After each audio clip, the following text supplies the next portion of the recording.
I want to thank everyone for coming out to my appreciation event on Saturday. We had a great time, incredible event. I think we had around 750 people that asked for tickets. I'm not sure the final count was pretty busy, but I just want to thank everybody for coming out and supporting us at that event. And we do every year. Amalie Arena is a great partner of ours with the Lightning. Again, just grateful to be able to provide that experience. I also spoke at the Hometown Titan retreat this week with Wade Sweikel from Two College Brothers. Had a great time dropping some knowledge for other real estate agents as well as home service professionals. If you're ever seeking a speaker for a real estate event, please do speak out, or an entrepreneur event, please speak out. I'm always looking to do local events. If you're not local, probably not for me. I don't want to travel too much, but if you've got local events that you need a real estate speaker for, I am always interested, so make sure to reach out. You can do that on all of our socials at The Duncan Duo, Twitter, Instagram, YouTube, TikTok, Facebook, any of your real estate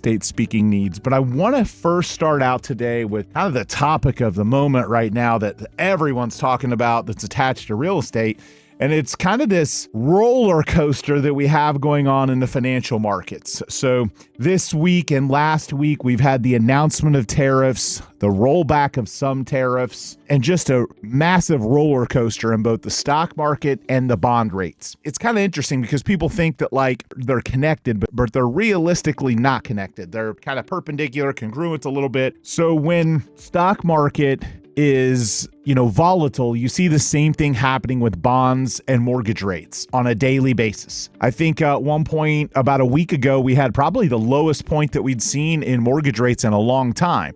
And then the stock market recovered and then it dropped. The reality is that tariffs are going to have an impact on real estate, but not the massive impact outside of the psychological. Certainly, it makes it more volatile to lock an interest rate because one day they may be up, another day they may be down a quarter point or a half point, but there's definitely a lot of volatility. So as the stock market goes up and down, the bond market goes down and up, meaning that mortgage rates are ebbing and flowing in some ways opposite of what's happening with the stock market. If you're a home buyer, a real estate agent, a mortgage lender in this season, one of the recommendations I'm going to make to you is to do your best to really stay educated on what happens with treasury bond rates, how the Fed rates impact mortgage rates, cautiously guiding your clients the best that you can on locking their interest rates. They lock on the wrong day, the market's in a volatile place, it could cost them money. There's going to be a little bit of science involved with locking interest rates right now, and people are going to have to be cautious doing that. The other side of the tariff equation is that the majority of the tariffs, certainly there's some building materials and appliances and things like that trickle down into new construction,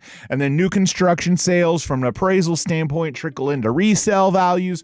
So of course there is some impact on real estate values if the tariffs end up sticking. What depends on getting negotiated. The president now is negotiating with 50 plus nations to come up with fair trade agreements to try and put the U.S. in a better position. And as he goes through that path, depending on what those agreements are, will depend on how much of it trickles down into a home. As far as resale homes, though, those are homes already constructed. They already have all of their materials, supplies. They've already been built. So tariffs on a direct basis don't have a massive impact, really more of an indirect one. The biggest obstacle that tariffs and the ebb and flow of the real estate market and the up and down of the stock market have is causing people psychologically to be afraid. If you look at any of the trackers, fear is out there right now. And it's fear simply because there's a lot of volatility and there's a lot of new announcements.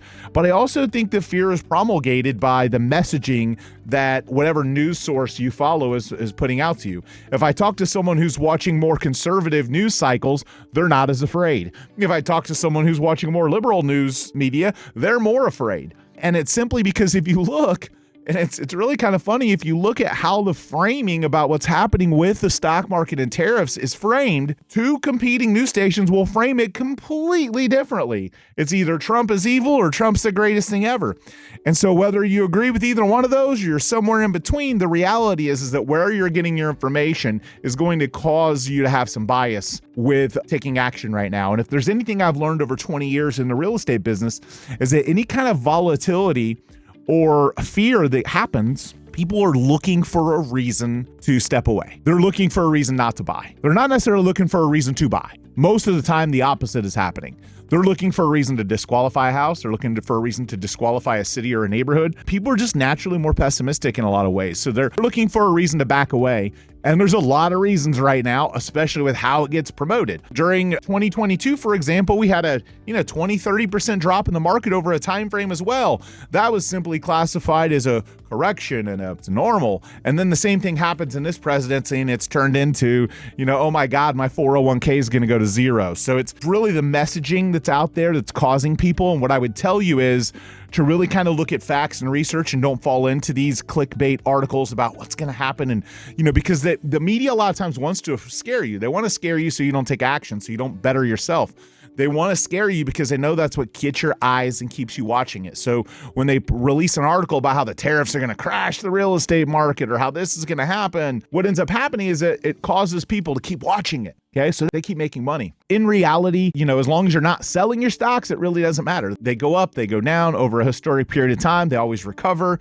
Try not to let the short-term happenings in the stock market, especially if it's an asset you're holding for the long term, affect your real estate purchasing decisions, because that's essentially what some of the news media wants to do. It is an incredible time, if you think about it, to buy real estate in our market. There is a lot of upside. People don't realize this, but there are a lot of deals. There's a lot of people moving because they're feeling the remnants and the consequences and the fear of another hurricane season. Those that went through it and maybe went unscathed, or those that did get hit and now have had to jump through the hoops of trying to get repairs or trying to get insurance money. So there's a segment of people where there's homes coming available with some motivated sellers. And again, there's a segment of people that moved during COVID because our state was free, right? We were allowed to do stuff. And then they got here and they went through a hurricane and it scared them so much that they're bouncing. Right? So there's people leaving for that. The other thing I think you've seen the last couple of years, we really haven't seen a lot of appreciation. So our home prices have kind of been stagnant. And if there's anything I've learned over my 20 years, it's the period of time that they're stagnant, it's going to pop. It's going to go in the other direction. And a lot of people are predicting that for 2026 for our real estate market. And I am as well. And there's a lot of factors going into that. And so you don't want to try and buy when the market's exploding. There are people selling their homes right now that overpaid a few years ago because they got caught in now I should buy because it's exploding. You need to buy before it explodes. You don't want to follow the masses. When you follow the masses, just remove the M. That's who you're following. You don't want to follow the masses. You don't want to wait till it pops. You want to do it before that. You want to have some understanding. And in my experience,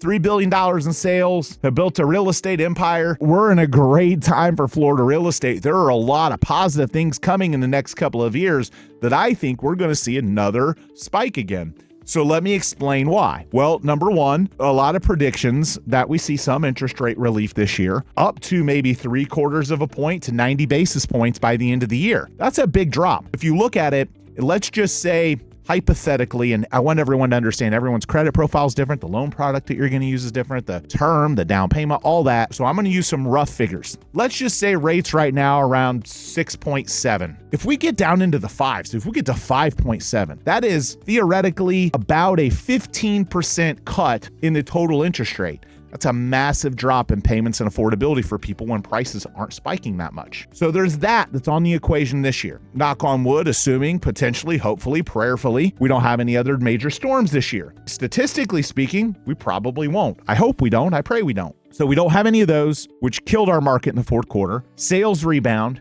Interest rates drop. A lot of these current policies get smoothed out by the end of the year, and I think we have a better 2025 than we had 2024. Now, expectations are in 26, rates drop even more. If we get a 4 in front of those rates again, or a low 5, even just with that, the market's going to pop. And we're going to see appreciation again because there's so much pent up people out there, so many pent up people. They're just waiting to get rates closer to where they are. They're sitting in homes with 2, 3, and 4% interest rates, and they're not going to buy at 6 or 7 or maybe even high 5. But you get down to low 5 or 4s, those people are going to move, and they're going to move up. They're wanting to move up now, but they don't want to give up their low rate. Another thing that's out there that I think, again, could hypothetically pop our real estate market. A lot of discussion in our state about property tax abolishment, major property tax relief. One of the biggest complaints I've heard the last couple of years has been cost of insurance.